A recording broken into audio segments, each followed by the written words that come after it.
नमस्कार मित्रों, स्वागत है आप सभी का वैदिक एस्ट्रो इंडिया में। दोस्तों, वीडियो को लाइक और शेयर करें तथा मेरे चैनल को सब्सक्राइब करें तथा बेल आइकन को प्रेस करना ना भूलें।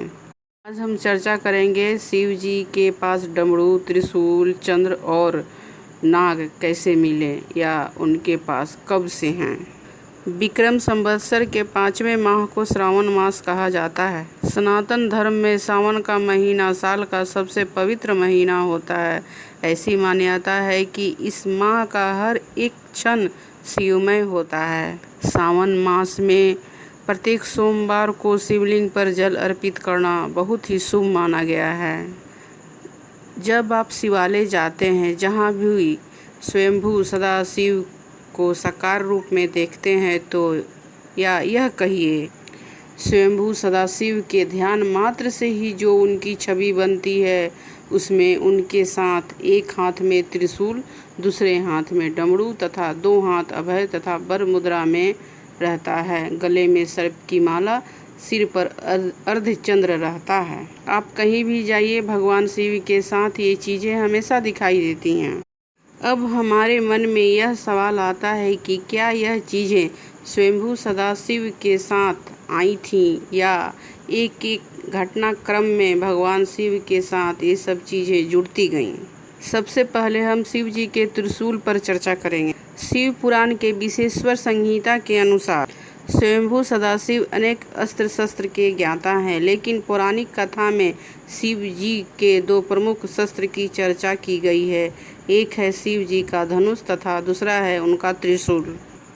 शिव के धनुष के बारे में लिखा गया है कि इसका आविष्कार स्वयं स्वयंभू सदाशिव ने किया था, लेकिन त्रिशूल कैसे उनके पास आया, इसके बारे में कोई वर्णन नहीं मिलता।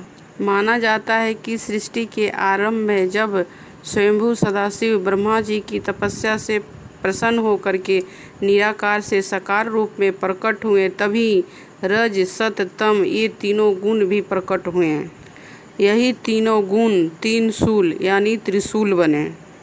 भगवान शिव को त्रिगुणातीत भी कहा जाता है, यानी अपने में सृष्टि के तीनों गुणों अपने में समाहित किए हुए हैं।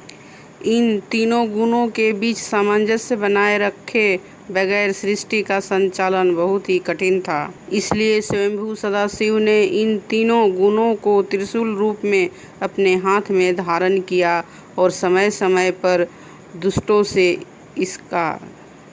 इसका बचाव करते हुए दुष्टों का संहार भी किया। सदा से ही यह त्रिशूल शिव के पास है। स्वयंभू सदाशिव का डमरू।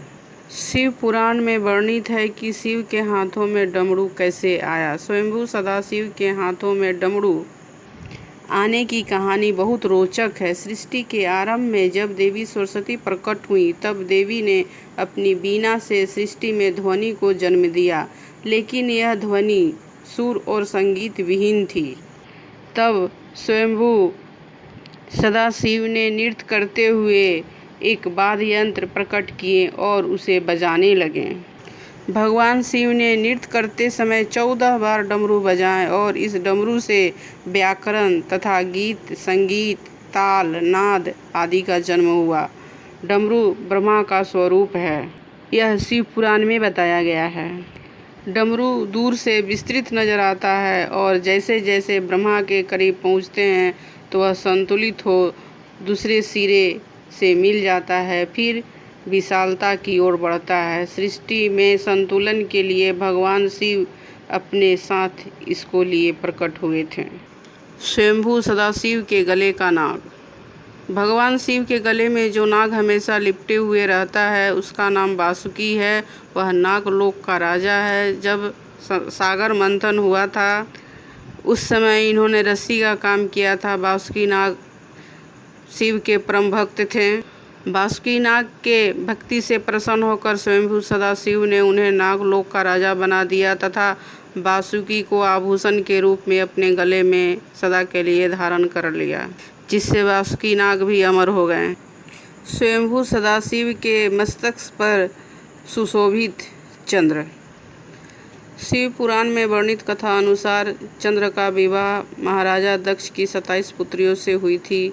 चंद्र रोहिणी से अधिक स्नेह रखते थे, जो कि अन्य पत्नियों को यह बात अच्छी नहीं लगती थी। उन्होंने अपने पिता दक्ष से इस बात की शिकायत की।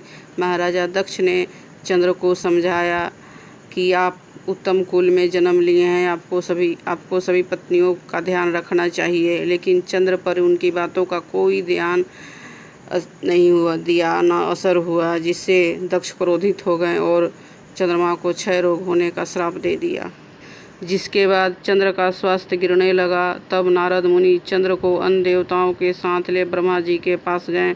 ब्रह्मा ने चंद्र को शिव की आराधना करने को कहा। चंद्र ने शिव की आराधना की, मंत्रों का जाप किया। फिर भोलेनाथ प्रसन्न होकर चंद्र को दर्शन दिए, वरदान दिया कि एक पक्ष में घटते जाओगे तथा दूसरे पक्ष में बढ़ते जाओगे, जिससे तुम्हारी कांति और सम्मान बना रहेगा। फिर उन्होंने चंद्रमा को अपने मस्तक पर धारण कर लिया, जिससे चंद्रमा का मान सम्मान बढ़ गया।